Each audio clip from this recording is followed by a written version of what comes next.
Майкл женился на бездомной женщине, наперекор яростному несогласию своей семьи. И только когда он потерял все, а близкие отвернулись, он понял. Единственный человек, кто остался рядом — его жена Эмили. В тот весенний день Майкл шел по Манхэттену после переговоров с инвесторами. Солнце отражалось в витринах, у ларьков пахло корицей и кофе, и он позволил себе редкую роскошь — свернуть с Пятой авеню и раствориться в Центральном парке. У клумбы с розами он увидел ее, худую девушку в поношенном пальто. Эмили перебирала лепестки алой розы, и внезапный порыв ветра бросил цветок к его ногам. «Похоже, это ваше», — сказал он, поднимая розу. «Спасибо». Она подняла глаза. В них были усталость и странно непотухающая надежда. Они разговорились. Эмили назвала парк своим убежищем. Единственным местом, где можно забыть, что ночевать иногда приходится на вокзалах и под эстакадами. Майкл услышал в ее голосе стойкость, которая не вяжется с поражением. На следующий день он вернулся, и через день тоже. Они встречались все чаще, на той же скамейке, среди запаха влажной земли и роз, говорили о книгах, о музыке, о мечтах, о том, как мир может быть жестоким. В один ливневый вечер Эмили все равно ждала его, промокшая, упрямая, дрожащая от холода. Он укутал ее своим пальто, и первый поцелуй случился прямо под дождем. С этого момента они были вместе. Майкл поселил ее в своем пентхаусе с панорамными окнами. Эмили быстро оживила дом.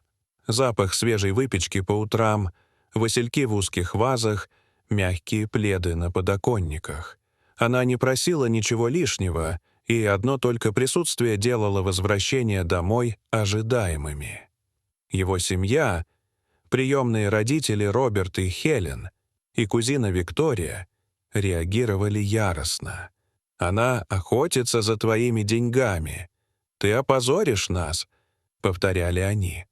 Майкл вспоминал свое детство, как чужой мальчик, осиротевший слишком рано, слушал, что он — обуза. Он давно решил, что любовь нельзя измерить цифрами на счете. Он сделал предложение на крыше ресторана, и Эмили сказала «да», не отводя взгляда. Свадьбу сыграли просто, светло, по ним двоим. Его семья не пришла, потом удар. Партнер присвоил их совместный проект, увел инвесторов, увел клиентов. Компания обвалилась за недели. Пока Майкл пытался спасти остатки, Роберт, Хелен и Виктория приехали в их дом и вынесли все, что можно было унести — серебро, украшения, посуду, технику, даже постельное белье. Когда Майкл и Эмили вернулись, их встретили пустые стены и невидимая, но осязаемая тишина. Эмили заплакала.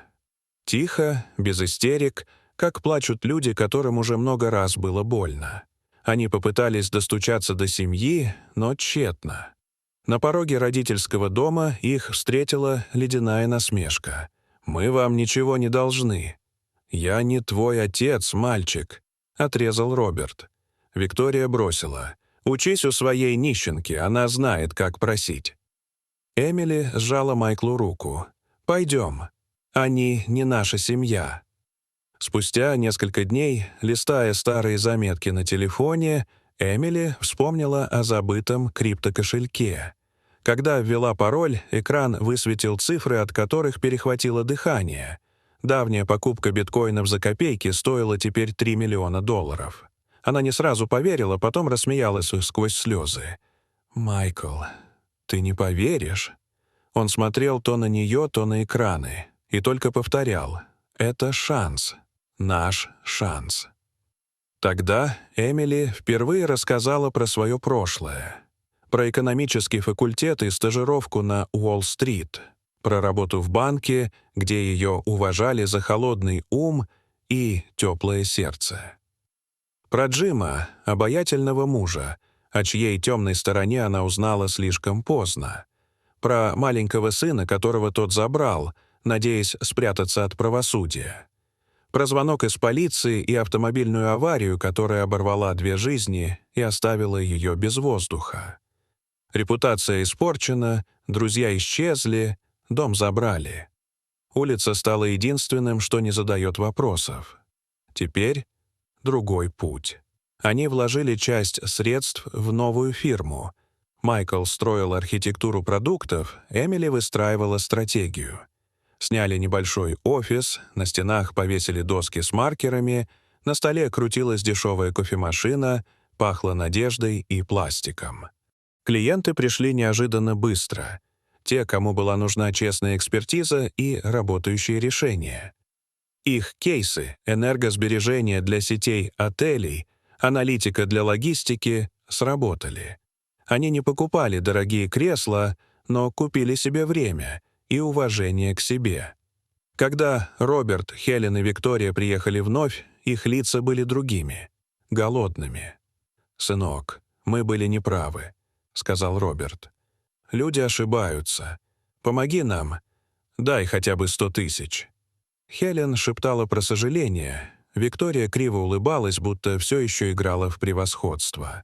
Майкл выслушал молча и увидел перед собой не семью, а людей, которые выбрали презрение, когда им предложили любовь. «Я не ваш сын», — сказал он спокойно. «Уезжайте». Через месяц Эмили показала ему тест. «Мы ждем ребенка», — сказала она, и свет в ее глазах оказался ярче любых городских огней. Они смеялись и плакали одновременно, и в этот смех вернулась та самая весна из парка, когда Роза упала ему к ногам. Эмили не забывала о первом сыне. В годовщину она приносила к могиле один алый цветок и стояла молча, держась за руку Майкла. Он не произносил речей, просто был рядом. Их дом снова наполнился запахами. Корица по утрам, томленая говядина по вечерам, детские книжки на подоконнике. Пентхаус перестал быть музеем и стал убежищем. Майкл понял простую вещь, к которой он пришел через предательство и пустые комнаты. Богатство — это не коллекция предметов, а человек, который не уходит, когда в твоей жизни выключают свет. Эмили знала это с самого начала. Нью-Йорк по-прежнему шумел и мерцал, жизнь по-прежнему бросала вызовы, но теперь у них было главное — семья, которой они стали друг другу сами. И никакие чужие фамилии, счета и мнения больше не имели значения. Дорогие зрители, что вы думаете об этой истории? Расскажите, пожалуйста, в комментариях. А если вам понравилось это видео, то ставьте лайк и подписывайтесь на наш канал. До свидания.